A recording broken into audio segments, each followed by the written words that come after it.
Did you know that Pinterest can be one of the biggest sources of traffic to your blog? Hi, I'm Michelle. I am a Pinterest marketing strategist and Pinterest manager who handles Pinterest accounts daily. I love digging into the strategy and how to leverage Pinterest to market your blog. So let's get into how Pinterest works for bloggers and how you can incorporate a Pinterest strategy into your blogging workflow. I'm talking in particular to those solopreneur bloggers that are kind of doing everything themselves. Maybe they have a VA, maybe they're just doing everything themselves. We've got to develop a workflow that works for you, that's realistic, that's not going to be something that, you need a team of 5 to do. Because if you're anything like me, you're working pretty much on your own, building your blog, and we need to start driving traffic. Because we never know what Google's doing. Google's having a moment. She's always having a moment, it seems like. So let's start getting traffic from multiple sources. Let's dig into it. Just like Google, Pinterest is a search engine, but Pinterest is a visual search engine. So it's all about the pretty things, right? And the eye-catching pins that you're going to see, whether they're video, whether they're infographics or static pins. So with Pinterest, you need to have good searchable content just as you would for Google. And I always think that Pinterest is such a great platform for bloggers because number one, we're already leveraging SEO in our Google searches. This keyword research on Pinterest shouldn't be anything new to you. You should be able to pick it up really well. But you do need to have a solid Pinterest keyword research plan. What I love about Pinterest for bloggers is that there is such a longer lifespan on pins than there are other social media posts like TikToks, Instagram, Facebook. You can pin content that maybe takes off 6 months down the road. People can search your content. They can continue to find it.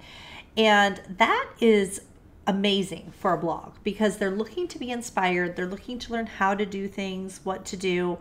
And that's exactly what you're teaching people in your blog, whether it's recipes or fashion or budgeting or whatever your niche is. You're providing a solution. You're a helper. You want to help people. And Pinterest users go to Pinterest to be inspired, to find what they're looking for. So it's the perfect platform for you as a blogger to really leverage, even more than I would say social media. Now, if you have a strong social media presence, you go, definitely lean into that.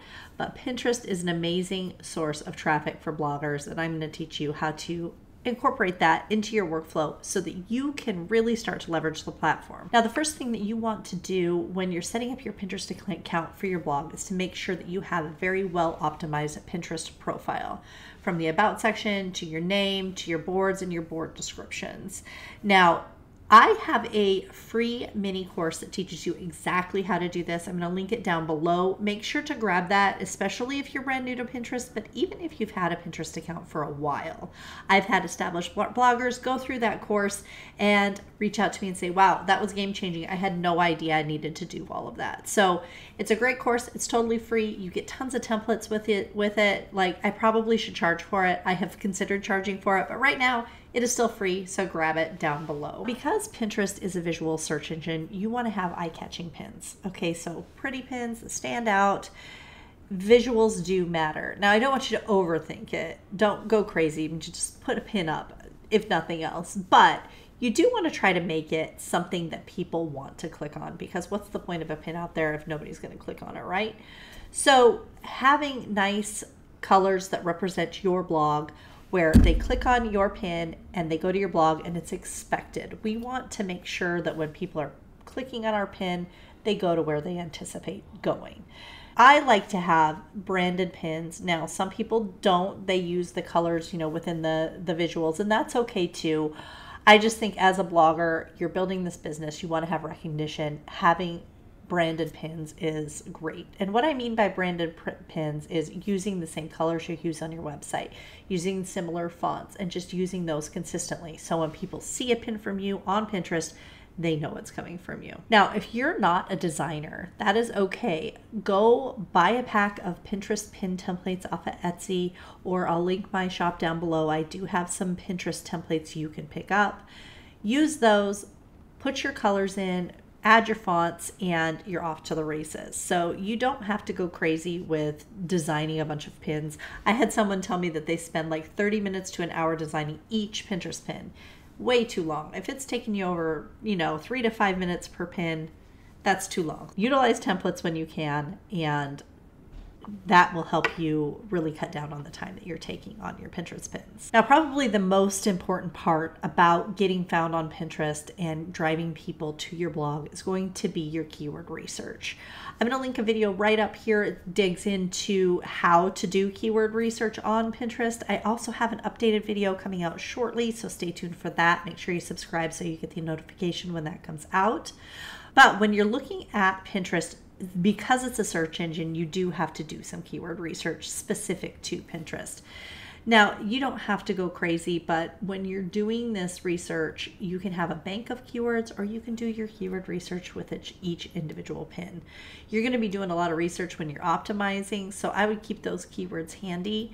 But personally, when I am looking to promote a few different blog posts that I just posted, I'm going to look in Pinterest trends first and see if I can find any trending keywords that I can hop on and utilize. And if I can, I'm going to create pins around those trending keywords. Now, when I'm talking about trending keywords, it does have to match what your blog is about. Like I said, you don't want somebody to be surprised when they click on your pin and go to your blog post. They should be expecting what they're getting. It is a bad signal to Pinterest if somebody clicks through and then immediately clicks out, like, oh, it was a spam link or something like that. So keeping that consistency down is really super important. The next thing that we're going to do is make sure we're tracking analytics and your top URLs, whether it's your top pins performing in Pinterest. That's something to consider. But you want to go to GA4 and look at your top performing pins for this time last year. You can also look at what's trending right now. So what URLs are performing really great for you right now, and make sure those are in your pin plan when you go to schedule pins for the month. If it's an older post, create some new pin visuals. I like to do about 5 pins per URL, and then tracking, kind of when that last pin went out so that I know when I need to make a new batch. But I would do 3 to 5 new images for each new blog post. And then as you're developing the pin plan for your top posts, you're going to do the same thing. Create 3 to 5 new visuals for those. Say you're going to promote 20 URLs next month. What you're going to do is grab those 5 images. You're going to create titles and descriptions and get them all scheduled out about a week apart. Now, I'm not saying a week because you have to have 7 days between pinning the same URL, which is a rumor that goes around all the time and it's totally untrue. I'm saying a week because it helps you spread out your pins and your pin will be promoted for longer. So that's why I say every 7 days. If you have 30 pins for that same URL and you want to post them every other day as long as they're new images, then go for it. Like, there's nothing wrong with doing that. But I'm talking about a sustainable thing that you can do on your own. So when you have those 5 pins, you're going to schedule them a week apart, and then go to your next URL and schedule that a week apart. And as you build that out, you're going to start having multiple pins per day throughout the week without having a huge amount of work on you all at once. You should be able to create your titles and descriptions, create your visuals, and schedule your pins in just a few hours every month. So take one day, do your titles and descriptions. Take the next day and do some visuals for your plan, and then take the next day to go ahead and go out and schedule them. Now, for schedulers, you can use the Pinterest scheduler. It does allow you to schedule 30 days out, or you can use Tailwind, or my other favorite is Metricool. They're both Pinterest approved schedulers, so you're not going to run into any problems that way. Using schedulers is a game changer for me, especially with clients. It's nice to have it all there, but you can schedule pins out, way farther than 30 days on Metricool and Tailwind. So some of the common mistakes that I see with bloggers is, number one, the inconsistency. So it's really easy to happen, and it happens to me too. So absolutely no judgment. But a lot of times what happens is you get busy with your blog and you forget to create pins and promote the blog. The inconsistency on Pinterest is difficult because Pinterest really loves fresh content. So if you're constantly feeding it these fresh pins, this fresh content, it's going to, number one, know what your account is about and put it in front of the right people, but it's going to know that you're a dependable creator that they can push the content for. So having that consistency is important. And when I say consistency, I don't mean you have to pin 25 times a day. If you have somebody that can do that for you, that's fantastic. But if you're working on your own, we're talking, what can we do to get results and drive traffic with the minimum amount of work? The next mistake that I see is just not optimizing your pins. So you don't have keywords, you're not having a call to action on your pin like click to find out more or learn more on my website. You know, any call to actions in your descriptions or your Pinterest visuals, you need to have those in order to get people to click through to your website. I see that being missed a lot. The other thing is that you forget about checking the analytics. So learning what is performing well on your content and doubling down on that. We want views to your website. If you are trying to get monetized with ads, we all know sessions matter. So getting those people through, getting them to spend time on your website.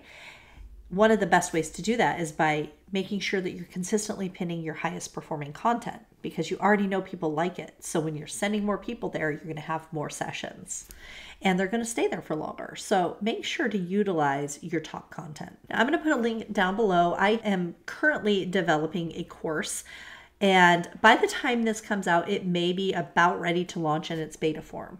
I would love to have you join me in this course where I dive deep into developing a solid Pinterest strategy. Now, there's going to be modules specific for bloggers, e-commerce sellers, online service providers, and coaches. So it's really digging deep into how to develop a strategy that works for you. I'm going to teach you how to do that and tweak different things for your specific business.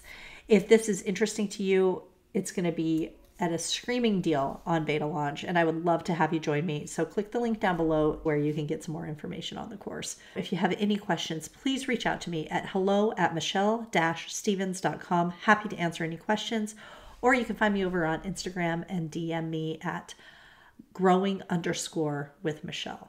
I would love to see you incorporate Pinterest into your blogging workflow, and just a reminder to grab that Pinterest mini course down below. If you haven't already optimized your Pinterest profile, I would love to have you do that.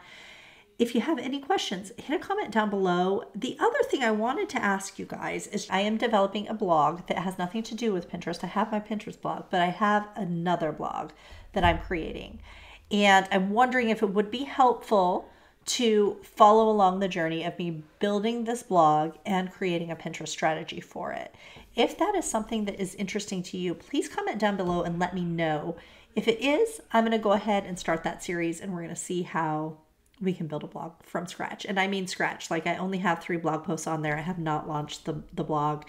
It is brand new. I have my Pinterest account just kind of hanging out, sitting there, waiting for me to optimize. So if this is something you'd like to see, like an over the shoulder, this is how I'm doing it series, let me know down below. I would love to know if that would be interesting to you. Well, that's it for today. Thank you so much for watching, and I will see you next week.